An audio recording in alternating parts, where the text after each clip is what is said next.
Hello! Welcome po ulit dito sa inyong timeless general reading.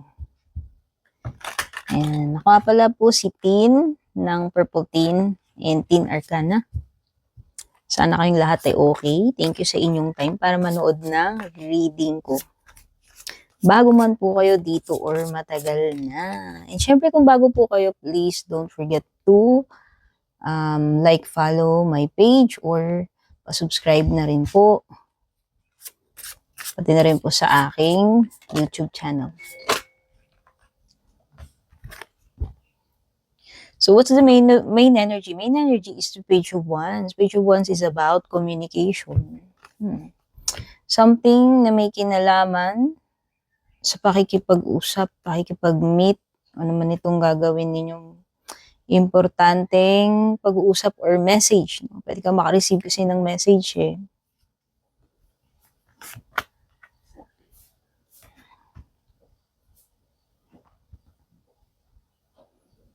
Okay, iba sa inyo, pwedeng ito ay good news in relation to opportunity. Yes, opportunity. Sa trabaho or pagkakakitaan, may opportunity, may magandang balita pagdating dun sa mga bagay na yun.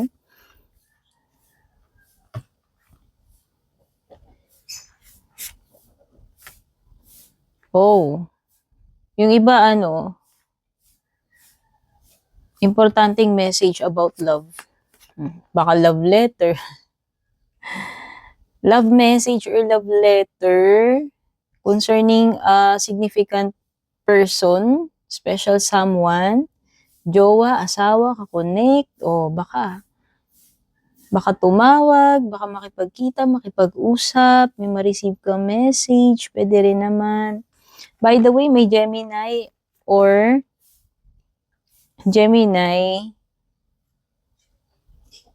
Sagittarius energy kasi lumitaw si Temperance.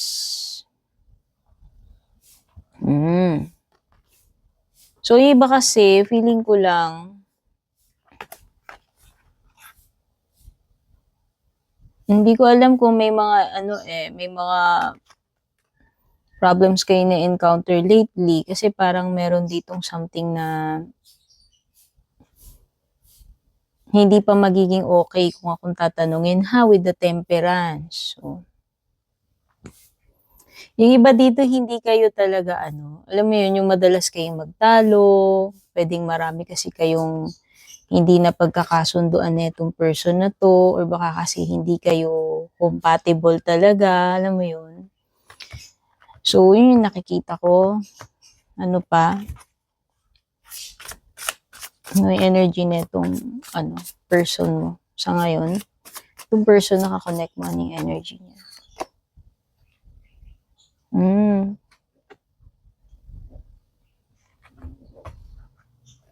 Meron siyang mga, sentiments, emotions na kinikip. So feeling ko lang pwedeng emotionally unstable or may mga sinusuppress na mga emotions to hindi sinasabi.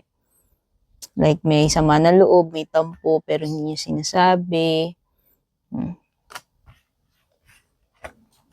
Gracie, natatabig ng aso ko yung tripod. Gracie, ka dyan. Oh. So, nakita ko parang may misunderstanding, tampuhan.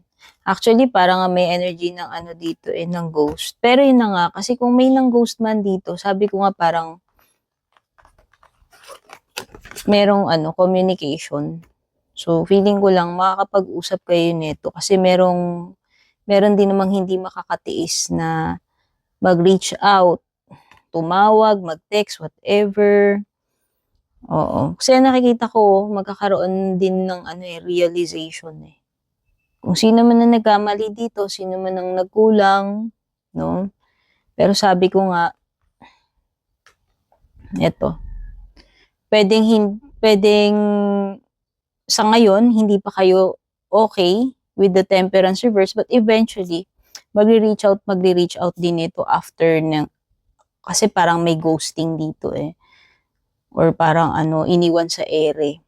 So feeling ko lang after nung period na yon is nandun yung marireunite kayo uli nitong person na to kasi meron talagang hindi makakatiis na makipag-communicate, mag-reach out, no? Pero sa ngayon ang temperance card mo kasi is pwedeng hindi pa kayo bati talaga, no? Meron din kasing hindi makakatiis ayan, no? Kasi itong temperance is pagiging impatient. So feeling ko lang meron ding hindi makakatiis dito. Siguro nung una, tiis-tiisan, pero eventually hindi rin makakatiis. Eventually magre-reach out din, no? Pero yun nga nakakita muna ako dito ng energy ng pag-detach, pang-ghost.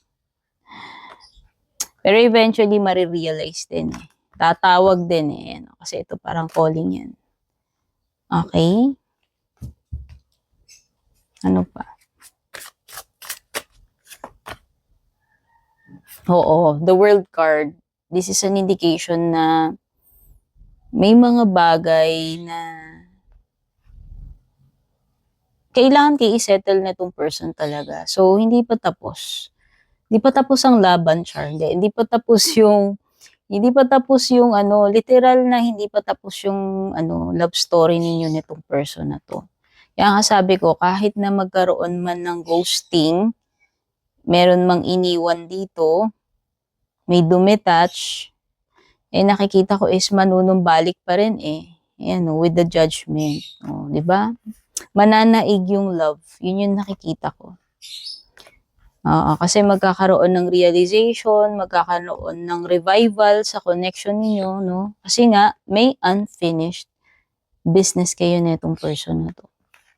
Hindi pa talaga tapos ang love story niyo or chapter ninyo.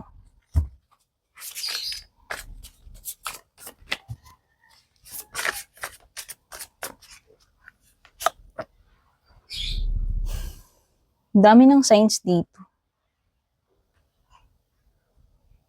Pwedeng may pwedeng may Aquarius, may Leo, may Gemini, Sagittarius. Oo, hindi rin talaga makakatiis Yung una, ma-pride, ma-ego, nagtitiisan, pero eventually, bibigay at bibigay din yan. Kasi noong una parang gumawa ng boundaries. Pero nakikita ko, ibig sabihin, ibababa din naman yung guard nito, kung sino man to sa inyo. So, most likely talaga, kung magkakaayos kayo nitong person na to, lalo na kung ngayon hindi pa kayo okay, kasi yun yung indication ni Temperance. No? Siguro sa ngayon hindi pa kayo okay. Baka nandun pa kayo sa stage ng no talk, no?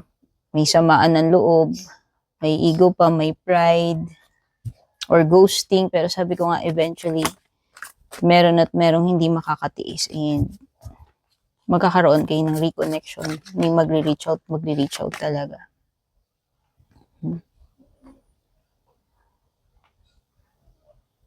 Kasi ito ano ba to? Si Ace of Swords. Meron kasing meron kasing ayaw magsabi. Meron kasing ayaw magsabi ng totoo dito. Kaya hindi rin, isa yun sa problem Kaya hindi ma-solve yung problem kasi hindi nagpapaka-honest. Or hindi, merong, hindi nagiging hindi nagiging straight to the point, hindi nagiging prangka, or meron talagang hindi sinasabi yung truth. Kaya hindi ma-resolve yung issue sa ngayon. Kaya nga lumilitaw din yung Temperance reverse. No? But eventually, ano man ang situation ngayon, di man kayo okay ngayon, di man kayo nag-uusap ngayon, sabi ko nga, magkakaroon din eventually ng reconnection kasi merong magbababa ng pride ng ego, hindi rin makakatiis after ng realization. Okay? So, yun yung mga na-pick up kong energies dito. Thank you so much for watching. Babush!